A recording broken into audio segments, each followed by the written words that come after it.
Silav êvar baş, şevanlo hêvî derim herkes baş e. Îro jî bi qasî çil deqem bi hev rabin. Em ê behsa meseleyên dawî bikin, meseleyên ku me eleqedar dike, qedera me eleqedar dike. Ka em binêrin îro ka çi qewmî ye? Eger hûn jî amade bin, hûn tev bi xêr hatin hevanno. Ka ez binêrim kîl vê derê Nazmî Gaşamî. Îro yekem kes min acibandiye dibêje, Malateya we Herêbî. Hevalê Nazmî. Ya edî hevalê me ê ku me dişopînin hema aynî kesin. Mala we ava hevala Heyat li vê derê ye. Firat Rojhilat, Saîd Hûtî, wekî din Firat Rojhilat çi dibêje? Di hişê min de nediyare eger pêkêçeka ber de divê HPG jî de çiçêkan ber de. Hevan şiklê tekoşînê dikare biguhere. Divê mirov amade be. Mirov pir netirse. Yani Kurd milletekî rêxistinkir ye. Şiklê xwe ê tekoşînê mücadelê dikare biguherîne. Yani em nebin weke civaka Tirkiyê ku ji guherînê re ne amade ye. Civaka Tirkiyê ev sed salan bi mantiqek netewperestî perwerde biye. Basa mafê Kurdan tê kirin dicirifin. Rojnamegerê wan, spîkerê wan derdikevin televîzyonan. Wextê ku behsa guherîna destûra bingehîn tê kirin dicirifin. Bi taybetî ew xala wan ya meşhûr kir dibêje her kesê ku hemwelatiyê Tirkiye be bi eslê xwe Tirk in ew naxwazin ev yek biguhere ama diguhere. Her tişt diguhere. Hêdî mirov diguherîne. Bila ew jî xwe amade bikin.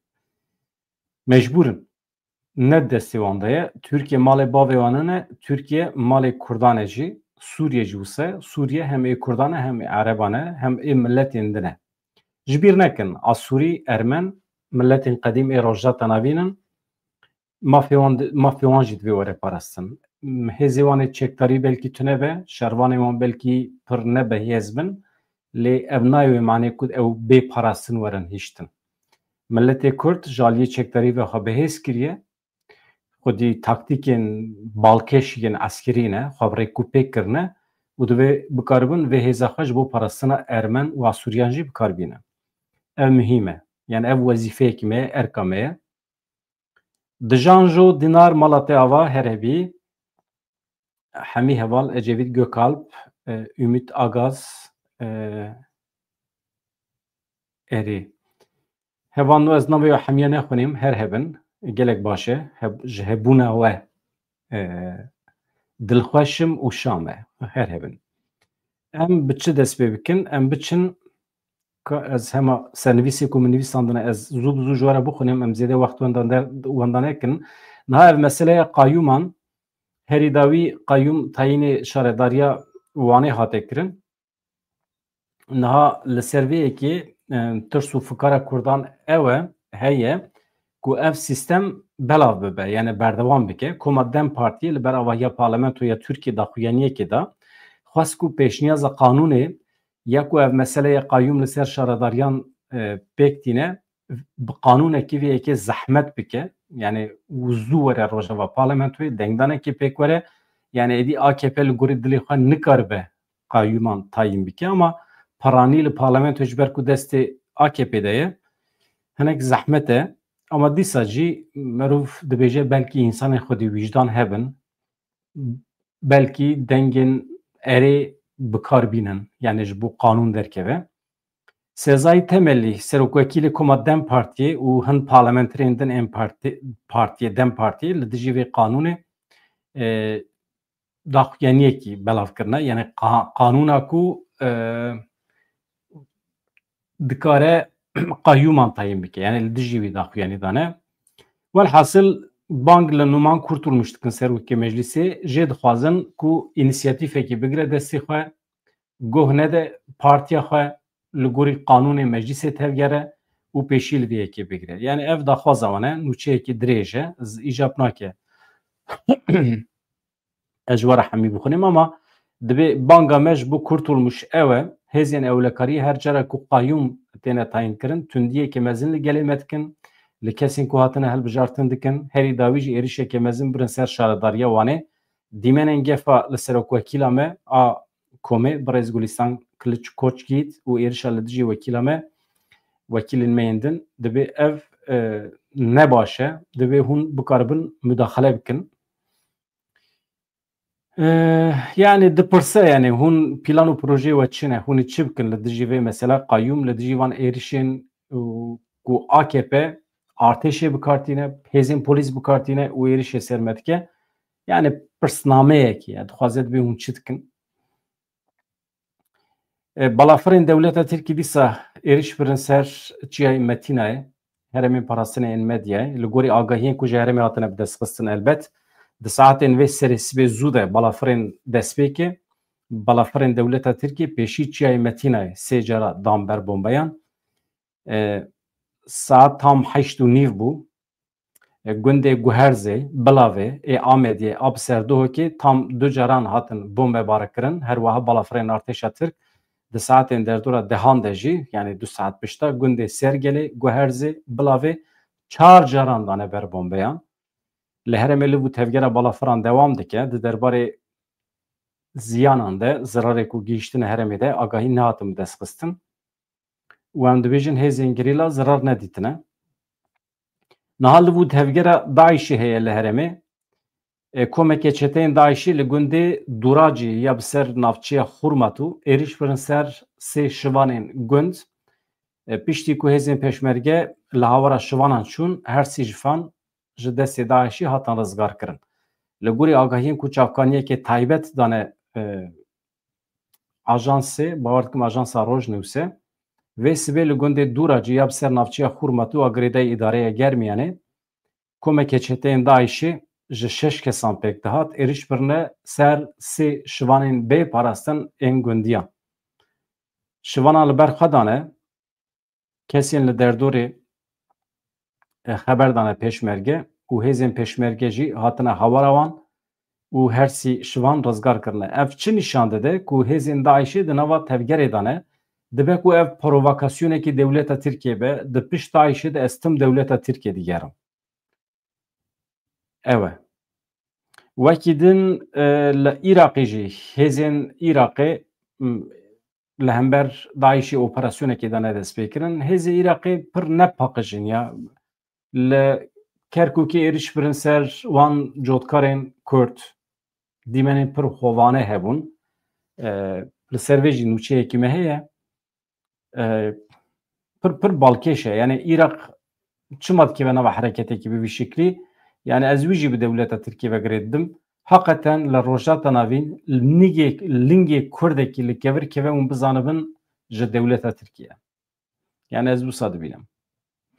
Li gorî medya Iraqê hêzên diş terorî yên Iraqê li çiyayê Hemrên a li sînorê parêzgeha Selaheddînê li dijî çeteyên Daişî operasyonekî eskerî li darxistin.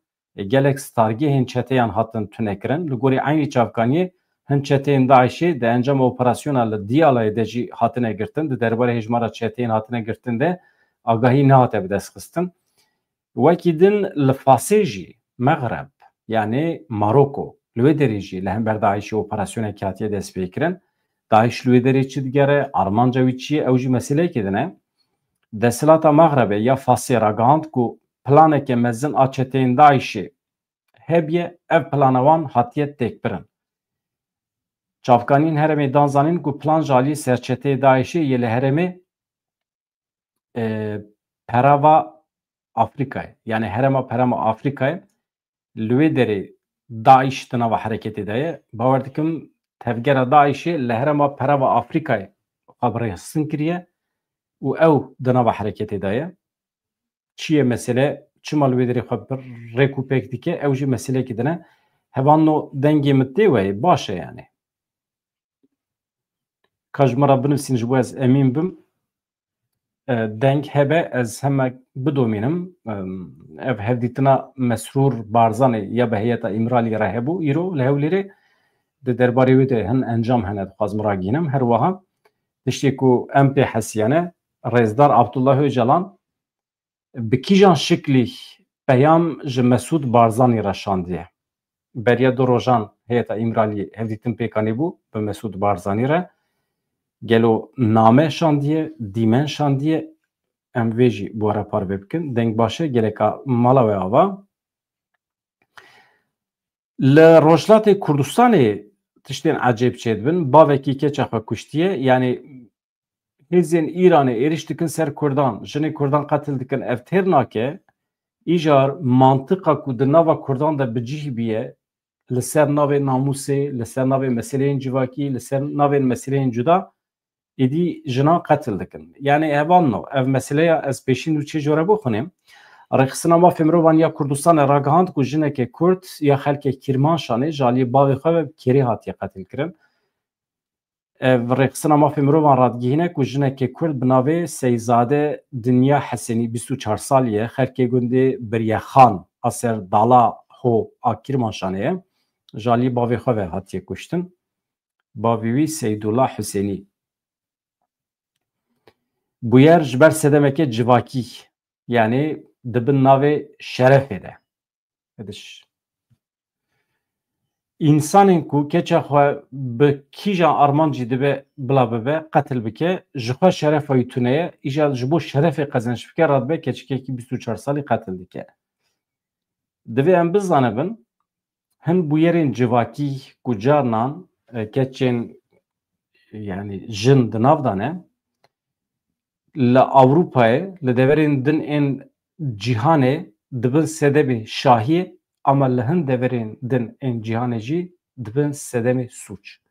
Mesela hereketekî keçekî Ewropî li Ewropayê ji bo dê bavê wan şahiyekî ye. Mesela çewa numune keçikek 20 salî, 18 salî ya jî 24 salî ji xwe re hevalekî dibîne, destî wî digire, pêra derdikeve seyranê, pêra derdikeve derve, pêra kêf dike, her çi dibe se, ev ji bo dê û bavê wî şahî ye, kêf e.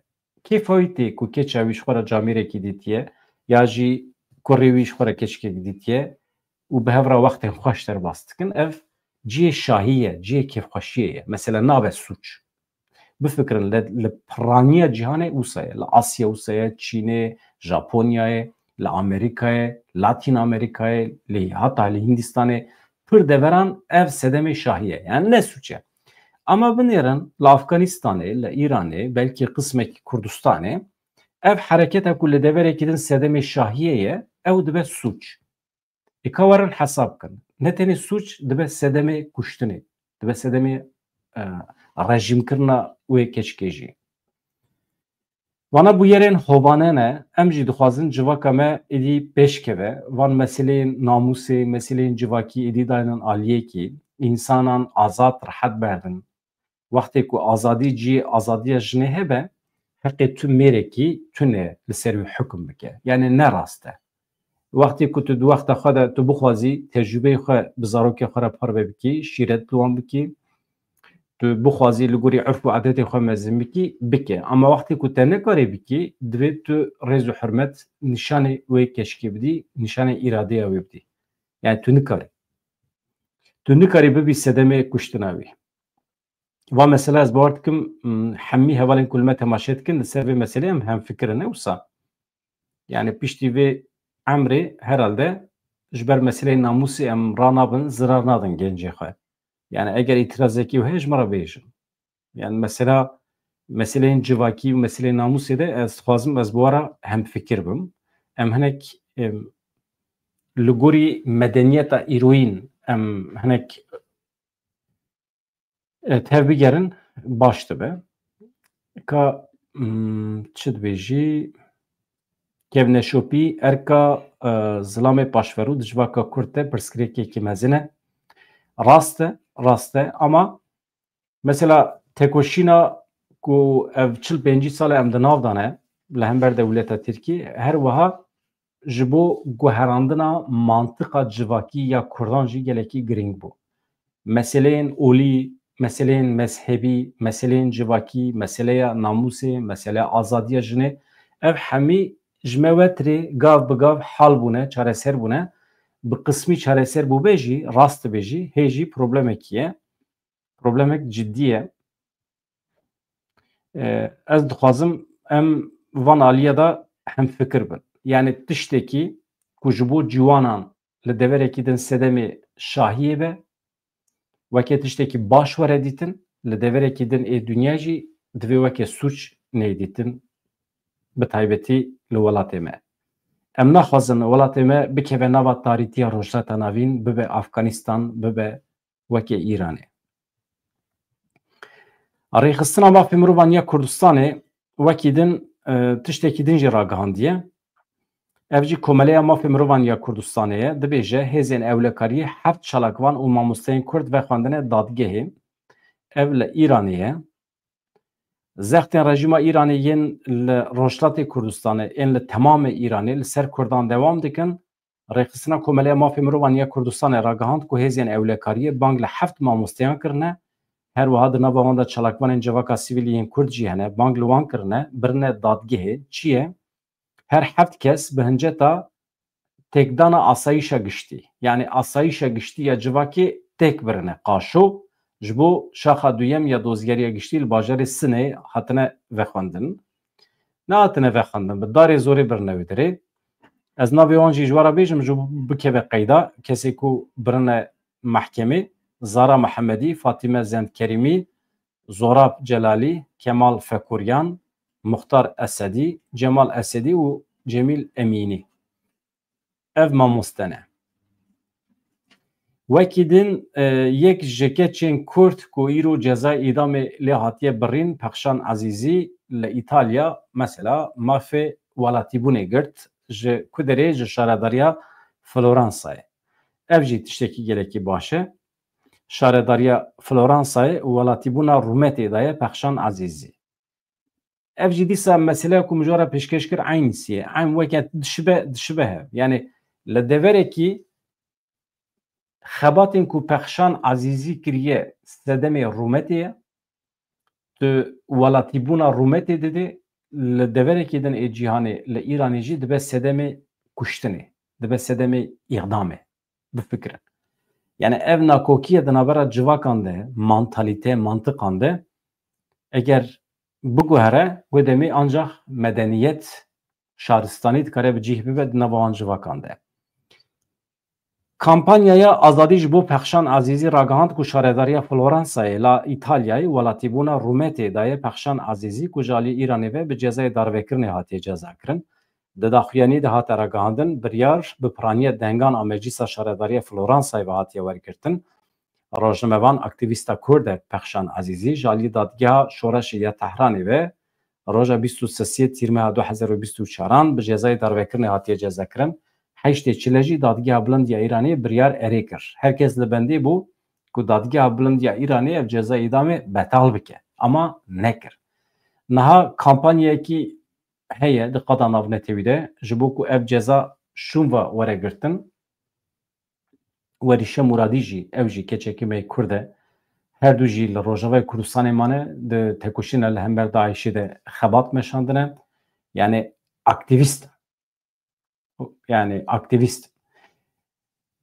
İnsanên ku tevlî tekoşîna li dijî Daişê bûne li Rojava xebitîne çima li Îranê têne cezakirin nayzanîn. Ama him tiştên din jî em dibihîsin ku di rojên pêş me de li hember Îranê operasyonekî berfireh ya navnetewî tê dest pê kirin. İran ku li pê van tiştan e li pê darvekirin kuştina keç û jinên Kurdan e. Ez dibêjim qey bi vê halê xwe heq dike operasyona navnetewî. Yani em li ber Îranê nakin. Firqiya Îranê û dewleta Tirkiye tune ye ji bo Kurdan.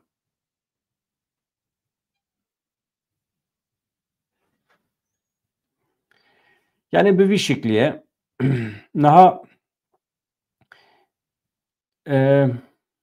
nûçeyekî di derbarê Kerkûkê de heye ew jî balkêş e. Mesela askerekî Kurd yê ku cotkar parastin ji alî artêşa Îranê ve hat cezakirin ji wezîfê hate girtin. Mesela ev jî nûçeyekî. Yani dewleta Iraqê çiş Kurdan dixwaze mefhem nekiriye. Bi taybetî li Kerkûkê pir dijwarî êriş kir ser cotkarên Kurd ê li Kerkûkê.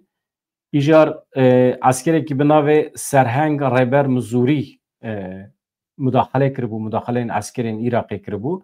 Niha ew ji wezîfê hatiye girtin. Halbikî em li bendê bûn ku Iraq wan askerên xwe bikişîne lê pirsînê çima ketine nava sûçekî bi vî şeklî û wana ji wezîfê bigire ama berûva jî çêbiye.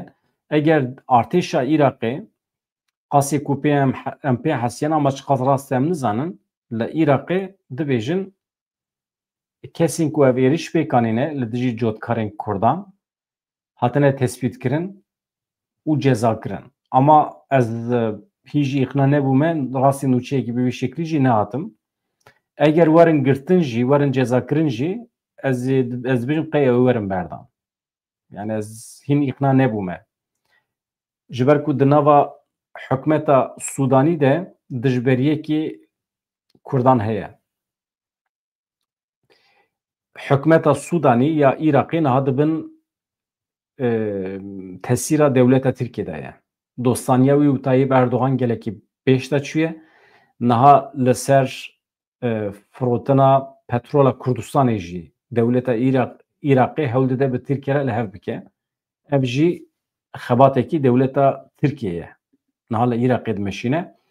Ew dixwazin petrola Iraqê, petrola Kurdistanê bifroşin Tirkiye yan jî di ser Tirkiye re derbasî welatên cuda bikin. Beriyan ha hûn dizanin hikûmeta Kurdistanê bi Tirkiye re li hev kiribû petrol difrot.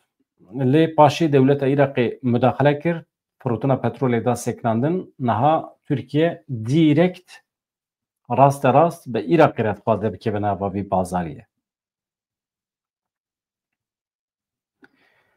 Heyeta İmralî em behs bikin hinekî. Heyeta İmralî û Serokwezîrê Herêma Kurdistanê Mesrûr Barzanî li hev civiyan. Hûn zanin beriya du rojan Mesûd Barzanî serokê PDK bi Heyeta İmralî re hevdîtin pêkanî bû, yani heyet qebûl kiribû. Peyama Rêzdar Abdullah Öcalan jê re çûbû. Peyam bi qasî ku me agahî girt, peyameke vîdeoyî ye. Yani merû fehm dike sebebê wî. Çünkü her du serokên Kurdistanî ancak bi dîmen bi axiftinê dikarin hevû du îqna bikin, ji hevû du fehm bikin. Bi nivîskî hinek zehmet e. Nivîskî bawerî jî jê kêm e. û ez dibêjim qey hem rêyên telefonê dibe ku hatibe bikaranîn yan jî bi dîmen.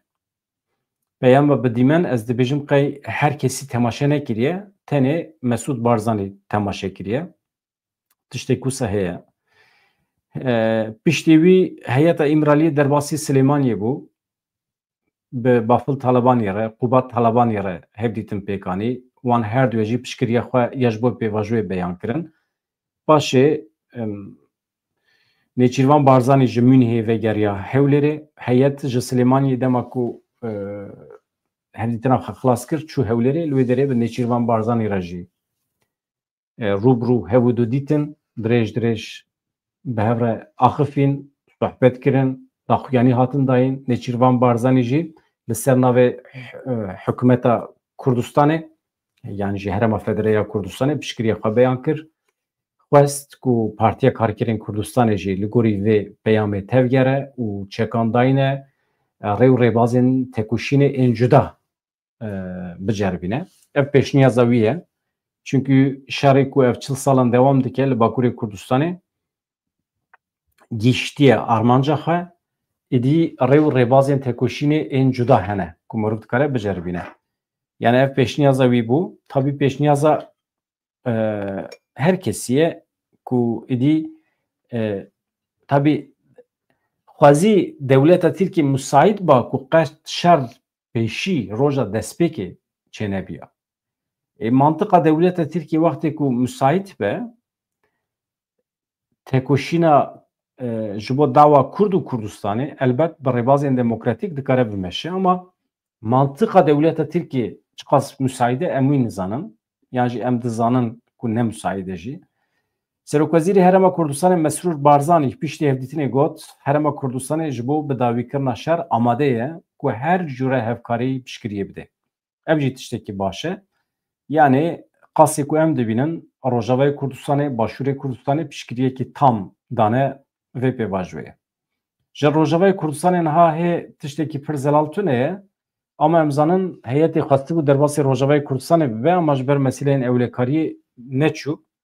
Ez bawer dikim li ser navê heyetê wê ji Başûrê Kurdistanê şandeyek derbasî Rojavayê Kurdistanê bibe, hevdîtina pêk bîne belki Rêzdar Mesûd Barzanî di Newrozê de bixwe biçe Qamişloyê, bi gel re civînek çê bike yan jî mîtîng li darbixe di Newrozê de li Qamişloyê. Tiştekî wisa jî tê axaftin. Hevdîtina Mesrûr Barzanî ya bi heyetê re li Serokwezîrtiya Herêma Kurdistanê pêk hat, bi qasî 45 deqe dewam kir. Piştî vê daxuyanî hat dayîn, yani Serokwezîretiya Hikûmeta Kurdistanê got şandê di derbarê armanca serdana xwe de, di derbarê hewlên xwe yên ji bo pêvajoya aştiya li Tirkiye de nêrînê xwe pêşkêşî Serokwezîr Mesrûr Barzanî kiriye. Şandeya İmralî her wiha teqezî li ser wê yekê kiriye ku niha li Tirkiye pêvajoyekê nû dest pê kiriye, mantiqekê nû di dewrê de ye, çareseriya aştiyane ya pirsgirêka Kurdan êdî mijareke girêng ya rojevê. Li gorî daxuyaniya Wezareta Herêma Kurdistanê, Serokwezîrtiyê yani, şandeya Dem Partiya İmralî daye zanîn ew di vê pêvajoyê de qîmetekî mezin, rêzekî mezin didin rol û piştgiriya Serok Mesûd Barzanî. Divê ji her derfetî fayde sûd weregirtin. Yani mirov van fırsetan ji dest bernede. Dibêje Mesrûr Barzanî ji bo xurtkirina aştiyê, ji bo aramiyê, ji bo pêkvejiyana aştiyane û biratiya di navbera gelên herêmê de Mesrûr Barzanî teqesî li ser giringiya sûd wergirtina ji her derfetê girtiye. Yani mirov ji her imkanî fayde sûd werbigire. Rêw rêbazên cuda biceribîne. Ji bilî şer tabii, ji bilî şerê çekdarî. Em ji her cure piştgiriyê re amade ne, dibêje Mesrûr Barzanî. Divê şer, tundî êdî bedawî bin. Herêma Kurdistanê divê mijarê de ji bo her cure hevkarî û piştgiriyê amade ye. Şandeya Dem Partiya İmralî hevdîtinên xwe yên başûrê Kurdistanê qedandin. Derbasî Bakurê Kurdistanê bû.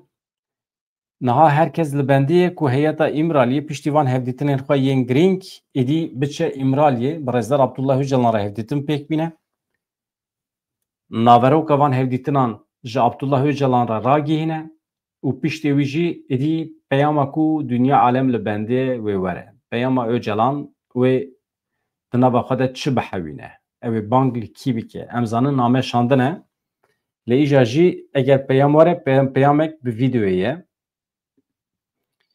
Yani wisa tê gotin tabii em nizanin. Peyamek bi vîdeoyê be dibêjin. Ha. Hevdîtina heyetê ya li İmralî wê kengê çê bibe. Fotograf yan dîmenên Rêzdar Öcalan wê îjar di vê hevdîtinê de wê derkevin derva. Herkes bi mereq li bendê ye. Bahsa 23 Sibatê ne? Meha Sibatê de ne? Normal 15 Sibatê diviye û bahata tabii dereng ket nehat. Heyet jî nelvêderê bû. Niha bahsa 23 mehê tê kirin ka em binerin kengê 23 mehê îro 19 sibê 20 ka em binerin eger roja yekşemiyê 23 mehê eger heyet sibê du sibê biçe İmraliyê rast e 23 mehê ihtimal heye ku peyam ji İmraliyê were. İjar êdî formalîte be jî desturek lazim e, yani müsaadeyek lazim e.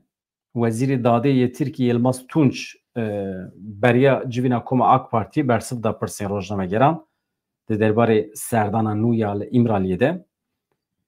Yani rojnamevana jê pirsiye, yani gelo destur ji bo hevdîtinekê nû ya şandeya Dem Partî wê were dayîn yanna Yılmaz Tunç dibêje şandeya Dem Partî ya İmraliyê du caran hevdîtin pêk aniye heta niha. Eger ji bo İmraliyê serlêdanekê nû were kirin em ê binirxînin û em ê destur bidin jî. Yani ne gotiye na. Gotiye em ê destur bidin ama bila serlêdan were kirin, bila daxwaz were ji Dem Partiyê yan jî ji heyetê ku em bikaribin rê vekin ji bo biçe İmraliyê. Yani heta niha di nava siyasetmedarên Tirkiye'de kesên ku bawekî vekirî li dij vê pêvajoyê derkevin tune ne. Herkes alîgir e, wisa xuya ye ama tavr û hereketên AK Partiyê pir dijwar. Ji dijwariyê zêdetir askerên Tirk, polîsên Tirk li hember Kurdan terorîstwarî tevdigerin. Yani çi ye terorîstwarî? Yani tırsê pêk tînin. Tırsê dixin nava gel.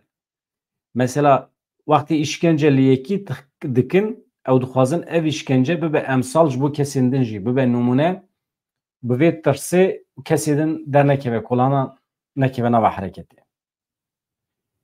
Ama insan derdikevin kolanan dixwazin reaksiyona xwe nîşan bidin. Ev tiştek pir însanî ye, xwezayî ye. Çünkü şaredariya wan hatiye desteserkirin. Niha şaredariya wanê perîşan bûye. Xizmet tune ye, walî li wê derê ye, walî nikare karê xwe walîtiyê birêve bibe îjî hatiye bûye şaredar. Yani AKP çima dûsa dike, ya hin kes dibêjin yani niha yek ji tiştên ku merûv mane nade ev e. Dewleta Tirkiye madem ji vê pêvajoyê re dibêje erê çima terorîstwarî tev digere li hember Kurdan? Çima pêdivî dibîne, ihtiyaç dibîne destayê ser şaredariyên Kurdan. Yani ev pirs yek ji wan pirsan e ku nehatiye femkirin. Pir rojnamevan dipirsin, siyasetmedar hewl didin bersiva vê pirsê bidin ama hin kes di wê qenaetê dane ku dewleta Tirkiye di nava xwe de rol parve kiriye. Rola dijwariyê ya şiddetê dane AKP, rola nermbûnê jî dane Dewlet Bahçelî. Çünkü heta naberê wa jî bû. Dewlet Bahçelî pir dijwar bû. Serokekî faşîst ê Tirk bû. Hin jî wisa ye. Ama ji bo xatirê siberoja Tirkiye niha xwe nerm nîşan dide. Dibe em rastiye van însanan ji bîr nekin. Yani Dewlet Bahçelî qatilê Kurdan e. Kujerê Kurdan e. İnsanekî ji Hitler pir qewî tune ye. Îro eger rabûbe ji pêvajoyê re gotibe erê ev ne ji bo xatirê me ye. Ev ne ku ji bo Kurda hez dike. Ev ji bo xatirê pêşeroja Tirkiye ye. Van rastiyan dibe em ji bîr nekin. AKP jî bi aynî şeklî ama rola AKP hê jî dewam dike di şiddetê de îsrar dike. Mesela yek ji îşaretên dijminahiya AKP ya li hember milletê Kurd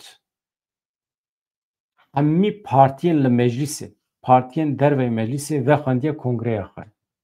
Ama partiyekî tê te tune ye. Kîjan partî? Dem Partî. Mesela nezaket jî tune ye li cem wan. Mirovahî tune ye li cem wan.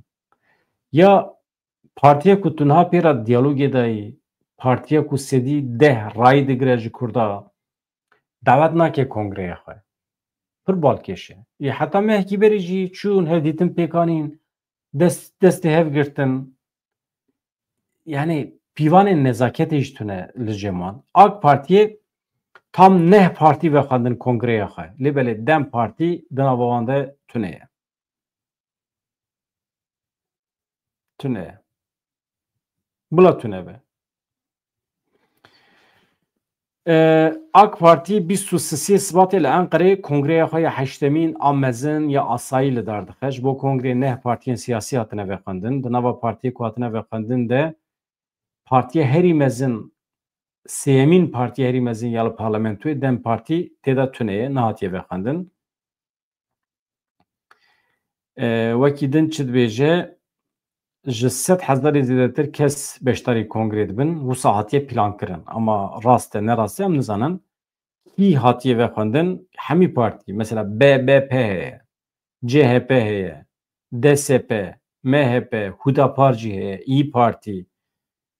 Vana hemî ji hev re didin xeberan ama dîsa hevûdû davet dikin. Çünkü hemî partiyên Tirkiye Saadet heye, Yeniden Refah heye. Ji nûner balyozên 88 welatan mirov hatine vexandin. 13 welatan nûnerê 28 partiyan hatine davet kirin. Ji Herêma Kurdistanê kes heye nizanim. Ez wî nizanim. Niha ev meseleya tayînkirina qeyûm her wiha li Konseya Ewropayê jî hatiye nîqaskirin. Konseya Ewropayê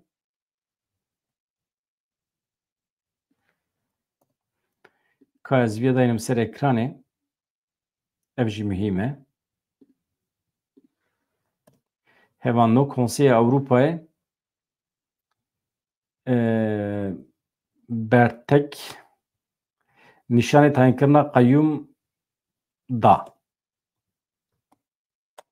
Tamam. Ez vêdanîm ser ekranê. Ev gotina bertek jî pir ecêb e ya. Bertek, bertek. Yani reaksiyon. Dij derket yani.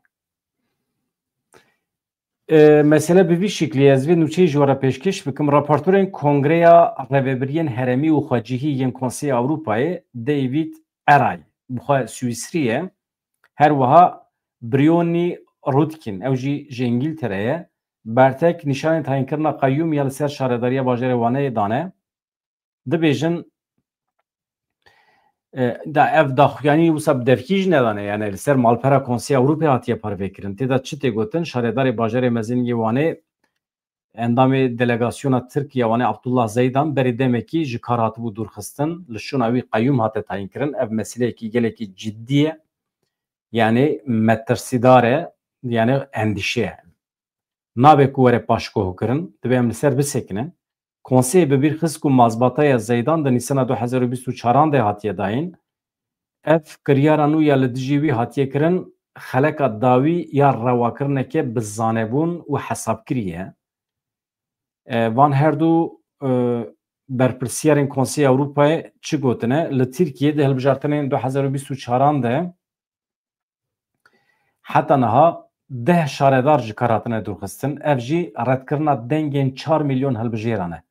Gelek şaredarên muxalîf dibin şopdariya hukukî de ne bi dozên heqaretê bi cezayên hepsê ên dirêj re rûbirûne. Zerara ku ev sepandê de demokrasî di Kongre di Komîsyona Venedîkê de jî gelek gîjeran hatiye ziman li gor şertê xweseriyê ê Rêveberiyên Herêmî yên Ewropayê ev ji bo hemû endamên Konseyê Ewropayê derbasî be Tirkiye jî di nava wan de ye. Mesela Tirkiye mecbûr e li gorî hin qanûnan tevgere ji ber ku endamê Konseyê Ewropayê li gorî van qanûna dema şaredarekî ji kar were dûrxistin divê endamên Meclîsa Şaredariyê şaredarekî nû di nava xwe de hilbijêrin. Yani qeyyûm nikare were tayin kirin şaş e. Ancak Meclîsa Şaredariyê dikare nava xwe de kesekî hilbijêre. Em ê van geşedanên dawî di 25 Nîsana 2025 de li Strasbourgê pêşkêşî Komîteya Çavdiriyê ya Kongrê bikin. Em ê bi endamên delegasyona Tirkiye re jî danûstandinan bidin destpêkirin. Ew ê jî werin tevlîcivînê bibin. Em carekî din bang li rayadarên Tirkiye dikin ku dawî li vê pêkanînê bînin da ku pêşniyazên berê bavekî çalak pêk bînin. Yani ew tiştê ku şertê ku me dane ser wan bila pêk bînin. Bila bi me re di nava diyalogekî siyasî de bin û li dijî qanûnê me dernekevin. Dibêje Konseya Ewropayê. Hevan na. Ka ez werim ceme hûn çi dibêjin?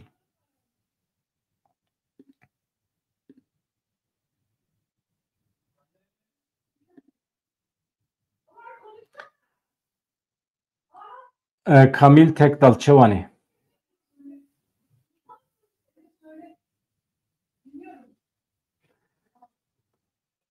Çare çi bizabûn erê.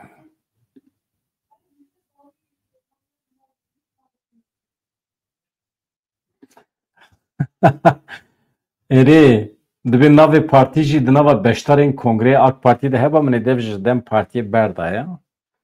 Yani na ya mirov dikare tevlî be. Yani AKP wextê ku xwe biguherîne maqûl be mirov dikare tevlî be. Lehvatin xweş e.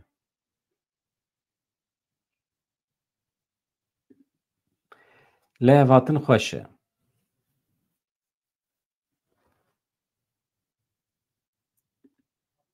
Yani hetayê mirov nikare dijminê hev be ama berê ku mirov li hev were divê mirov mafê her du aliyan bixebin garantiyê. Yani Kurd heta ku mafê xwe yên netewî bi dest nexin lehvatin ji xwe çênabe. Ne mümkün e. Yani Kurdana xwesa şer kiriye şer nekin jî. Yani mafê netewî Kurdan heq e. Yani mecbûrin. Dewleta Tirkiye mecbûr e pêk bîne. Hevanno eger tiştekî awarte tune bez xatir ji we bixwazim hevanno.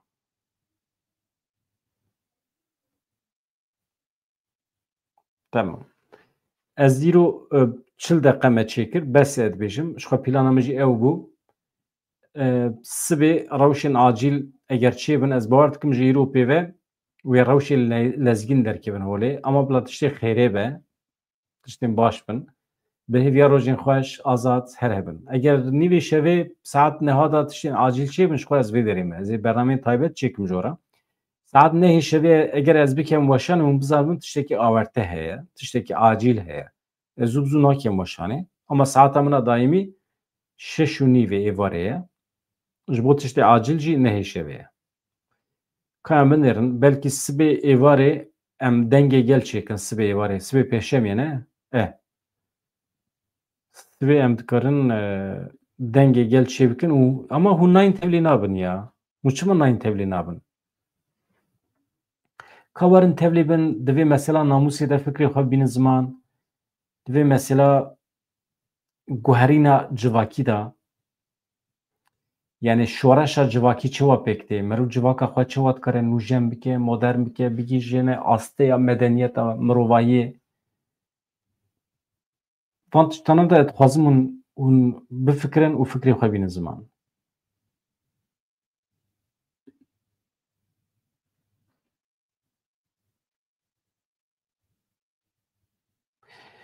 yani em jî wisa hêvî dikin ku fermandarê ku bîye sebebê êrişê ji kar hatibe dûrxistin êdî hatî înşallah bi hêviya rojên xweş azad dikim bikim bila bêdewr be dem baş